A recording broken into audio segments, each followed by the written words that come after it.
এখানটায় প্রতিনিয়ত নেশা তো হয়, কাশি স্রাব দিয়ে, তারপরে ড্রাগস, আর তারপরে অ্যালকোহল জাতীয় সব জাতীয় জিনিস, গাঁজা মদ, এখানে যে রাস্তা দিয়ে যাচ্ছে এখানে দাঁড়িয়ে দাঁড়িয়ে খাচ্ছে।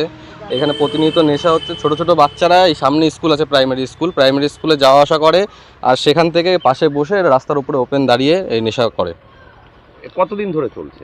প্রচুর, অনেক দিন ধরেই চলছে। যখন থেকে দেখছি আমি প্রতিদিনই চেষ্টা করি তাদেরকে জিজ্ঞাসা করার, প্রতিবাদ করার, কিন্তু তারা অনেকে শোনে না, আবার এখানে এসেই কন্টিনিউ এই জিনিসটা করছে। কিসের নেশা করছে এখানটায়? এখানে সব রকম নেশাই চলছে।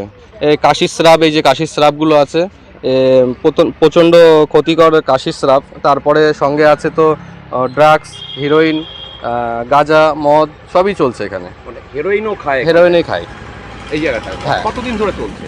তাও 2 বছর তো হবেই কম করে। এইভাবে চলেই যাচ্ছে কন্টিনিউভাবে। প্রতিবাদ করনি তোমরা? প্রতিবাদ আমি অনেক করার চেষ্টা করেছি। যখনই দেখি রাস্তায় কেউ দাঁড়িয়ে আছে আমি চেষ্টা করি তাকে বলার, কিন্তু কতক্ষণ আর চেষ্টা করবো, যে নজরে সবসময় তো পড়ছে না। একদমই ঠিক। কি চাইছো? আমরা চাইছি যে এই জায়গাটা পুরো নেশামুক্ত হোক। এই রাস্তাটা সবাই, বাচ্চারা, মহিলারা যেন রাতের বেলাও ভালোভাবে যেতে পারে। এই রাস্তাটা সবার জন্য যেন সুবিধা, সেফভাবে চলাচল করতে পারে।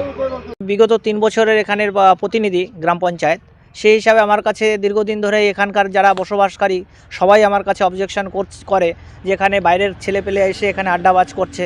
তা আমি যথারীতি চেষ্টা করেছি এই ভাইপোদের নিয়ে, ভাইপোরা নিজের টাকা দিয়ে এই রাস্তায় লাইটও লাগিয়েছে যাতে এইখানটায় সুন্দরভাবে সুষ্ঠুভাবে থাকে, কারণ পাশেই আমাদের প্রাইমারি স্কুলে এবং আমাদের এখানে বসবাসকারী সম্পূর্ণ লোকই, এই পাড়ার প্রত্যেকটা লোক এখান থেকে এসে মেন রোডটা আমাদের এই চাঁদপাড়া টু ঠাকুরনগরের গাড়ি ধরতে হয়, সেই হিসাবে এখানেই যাতায়াত। কিন্তু এখানে আসায় অনেকেই দেখে যে বাইরের কোনো অপরিচিত ছেলেপেলে এসে এখানে আড্ডা মারছে এবং নানান ধরনের নেশাগ্রস্তভাবে থাকে। কিন্তু এখন রিসেন্টলি কিছুদিন আগে দেখা যাচ্ছে এরাই আমার কাছে অবজেকশন করেছে যে এ ধরনের কিছু মানে নেশাগ্রস্ত এখানটায় আছে। আমিও তো এটা জানি না যে এটা অ্যাকচুয়ালি নেশা, কিন্তু সবাই সমাজ বলছে যে এটা খুবই বাজে জিনিস, খারাপ জিনিস এখানটা চলছে।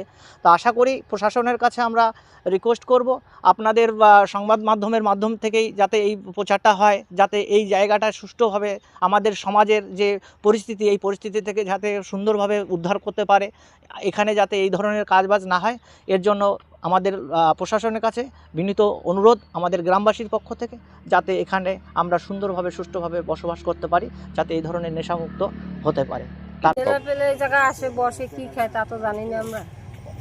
অনেকদিন ধরে মাঝে মাঝে আসে, এরকম আসে, খাই, তা তো আমরা চিনি না কোথা থেকে কি তারা আসে। মুখ চিনতে পারেন না? কখন আসে মূলত? এটা আমরা দেখি না, মনে হয় সন্ধ্যার পরেই আসে। আমার বাচ্চা কাচ্চারা তাহলে খারাপ কিছু দেখবে, খারাপ কিছুই আমার বাচ্চা কাচ্চা শিখবে।